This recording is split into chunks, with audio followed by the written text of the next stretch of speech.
কথাই বলে গুজব নাকি দৌড়ায় বাতাসেরও আগে, ঠিক তেমন কিছু এবার বাংলাদেশ ক্রিকেট বোর্ড সভাপতি আমিনুল ইসলাম বুলবুলকে ঘিরে। সদ্য সমাপ্ত বিপিএলে ফিক্সিং কাণ্ডে জড়িয়ে দেওয়া হয়েছে তার নাম, এমনকি বিসিবি সভাপতিকে নিয়ে নাকি তদন্তও শুরু করেছেন অ্যালেক্স মার্শাল।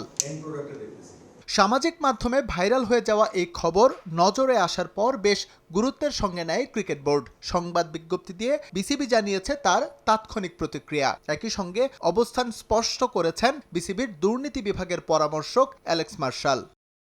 বোর্ড স্পষ্টভাবে জানাচ্ছে এসব দাবি সম্পূর্ণ ভিত্তিহীন, মিথ্যা ও মন গড়া। অ্যালেক্স মার্শাল এই অভিযোগ অস্বীকার করেছেন এবং লিখিতভাবে নিশ্চিত করেছেন যে এই ধরনের কোনো তদন্তের অস্তিত্বই নেই। মার্শাল বলেন, বিসিবির সভাপতি আমার দ্বারা তদন্তাধীন এই দাবি সম্পূর্ণ অসত্য ও বানোয়াট। শুধু সংবাদ বিজ্ঞপ্তি দিয়েই দায়িত্ব শেষ করেনি ক্রিকেট বোর্ড, এমন অনৈতিক কাজের সঙ্গে সম্পৃক্তদের বিরুদ্ধে নিয়েছে কঠোর অবস্থান। মিরপুর থানায় দায়ের করা হয়েছে একটি সাধারণ ডায়েরি। এ ধরনের তথ্য ছড়ানো বিসিবির জন্য গুরুতর উদ্বেগের বিষয়। এসব কর্মকাণ্ডের মাধ্যমে বিসিবি সভাপতির সুনাম ক্ষুণ্ণ করা এবং বোর্ড ও বাংলাদেশ ক্রিকেট প্রশ্নবিদ্ধ করার উদ্দেশ্য স্পষ্টভাবে প্রতীয়মান হয়। তবে বিসিবি সভাপতি আমিনুল ইসলাম বুলবুলকে নিয়ে গুজব তৈরি হলেও এবারও ফিক্সিং বিতর্কের বাইরে নেই বিপিএল, যা নিয়ে গভীরভাবে কাজ করছে ক্রিকেট বোর্ড।